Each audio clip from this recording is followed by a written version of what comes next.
So hi guys, welcome to we make basement. இன்னைக்கு we make பாஸ்மெண்ட் என்ன பார்க்க போறீங்கன்னா ஈரல் கிரேவி தான் guys எப்படி பண்ணலாம்னு பார்க்க போறோம். வாங்க பார்க்கலாம். guys குக்கரை வச்சுட்டு அதில் எண்ணெயை ஊற்றிட்டு ஜீரகம், பட்டை, ஏலக்காய் எல்லாத்தையும் போட்டுக்கோங்க guys.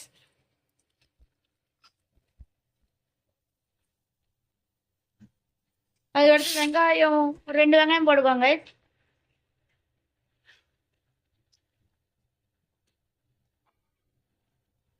வெங்காயம் வாங்கும் போது கொஞ்சமா தேவையான உப்பு போடுவாங்க guys.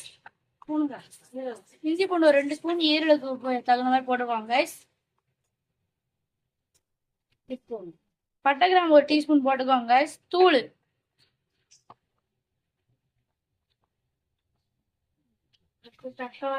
தக்காளி 1 தக்காளி, மல்லி, புதினா போட்டுட்டு மிக்ஸ் பண்ணிக்கோங்க. மிளகாத்தூள் 1/2 டீஸ்பூன் போட்டுக்கோங்க guys. அதே மாதிரி மஞ்சத்தூளும் போட்டுக்கோங்க.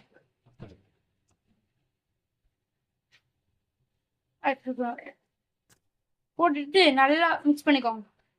ஜீரகத்தூள் 1/2 டீஸ்பூன் போட்டுக்கோங்க guys. பெப்பர் பவுடர் பண்ணி லைட்டா 1/2 டீஸ்பூன் மட்டும் போட்டுக்கோங்க guys. இந்த மாதிரி வந்ததுக்கப்புறம் 250 கிராம் ஈரல் நம்ம வாங்கி வச்சதை போட்டுக்கோங்க guys. ஃபுல்லாக நான் வாங்கி வச்சு 250 கிராம் கரெக்டாக எனக்கு போட்டு தரேன். 250 கிராமுக்கான அளவு guys, அது வாங்காதீங்க. நீங்கள் செய்யறதுக்கு தகுந்த மாதிரி மசாலாஸ் போட்டுக்கோங்க.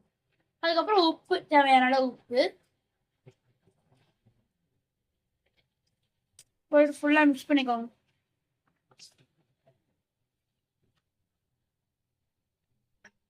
மிக்ஸ் பண்ணக்கப்புறம் இப்படி தான் இருக்கும். அப்படியே குக்கரோட மூடியை போட்டு ஒரு 4 விசில் விட்டுக்கோங்க. வேகம்னா நீங்கள் தகுந்த மாதிரி போட்டுக்கோங்க. எங்களுக்கு 4 விசில் கரெக்டாக இருக்கும். அப்படியே க்ளோஸ் பண்ணிச்சிருங்க.